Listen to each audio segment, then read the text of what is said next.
a little more success here, then I'm going to go do a little side pass exercise with this horse to help teach her to be more respectful of leg.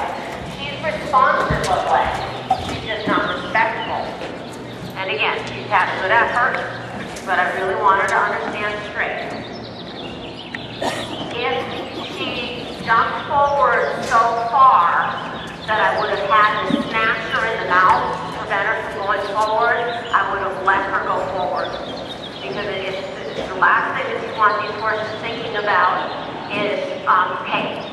And if I had to snatch her mouth in order to prevent the forward motion, I would have let the forward motion go, and we'll deal with it as it comes. Now she really wants to do the right thing. She's just really convinced that she can. She's got a lot of forward in her. I don't know if you guys can see what I can feel. She's really leaning. She really wants to figure out what I want her to do. She can't. She's not trusting enough. So I would abuse her trust by making her do it at this point. She needs to come to it in her own time. She just needs to have all of the other options be blocked until she decides that this is the way. And the change, I want you guys to watch her facial expression when she decides that she's going to take it. There's a whole change in the horse's view and the way they look when they find the answer. And she's going to hurry. When I get her straight and she decides to go, she's going to go in a hurry. And as long as she's straight, it's okay. Because I've asked her to go through the box. I'm not real particular about how she goes through the box. I'm just particular that she goes the first effort. And I'm going to reiterate what I've said a couple of times before, is that if you can't ride the horse, if you can't stay on, if they jump, please get help. Get a neighbor kid, get a friend. Just make sure that you guys understand the concept and that person is able to execute the concept of not forcing it, of just preventing the unwanted behavior. Prevent, prevent, prevent, prevent. Aww. So she wanted to go so bad. She really wanted to find what would work, so I let her go crooked. But she went crooked. She went crooked straight. She was crooked in relationship to the box. She wasn't crooked in relationship to her spinal alignment. So that's something that we need to recognize, is when the horse is straight from stem to stern. Sometimes it doesn't matter if they're straight in relationship to your object. Now we let her have that little rest, but we're not going to let her have too much.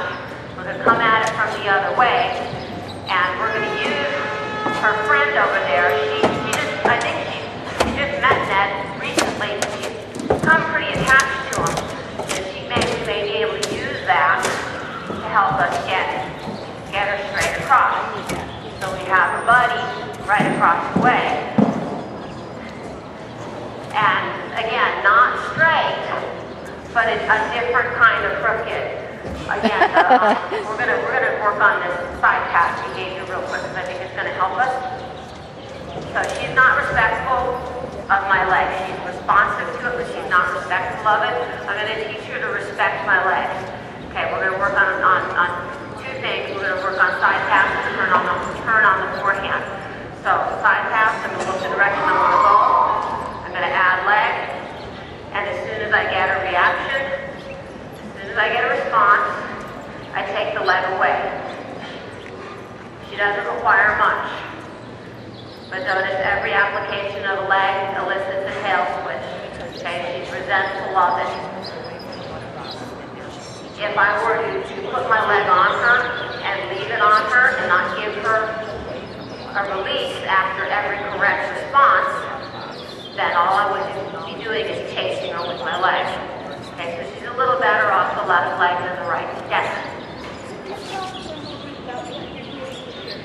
I will do that. You bet. So the side pass is a straight lateral maneuver. maneuver.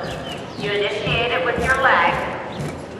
Your hand's responsibility is just to prevent incorrect responses. Okay, so I'm not leading her with my hands. I'm preventing her from walking forward. I'm also working on alignment. If my horse works, and this is pretty classic, because a lot of times people initiate side pass by taking the inside rein and the inside leg off and adding outside leg. Look what response I get. And I don't get a side pass. I get a turn. Your inside rein in a side pass opens the door to allow the shoulder to step sideways, but also it prevents the shoulder from going too fast. Frequently when we're side passing our horse and we have the shoulders ahead of the hips, people say, well more leg back further. The prevent for this is not to put your leg back further and use your leg harder, it's to bring your hands in line, okay? I can slow the shoulder down. The horse, when people side pass, you put that leg on, the initial response is frequently not sideways. The initial response is forward or backward.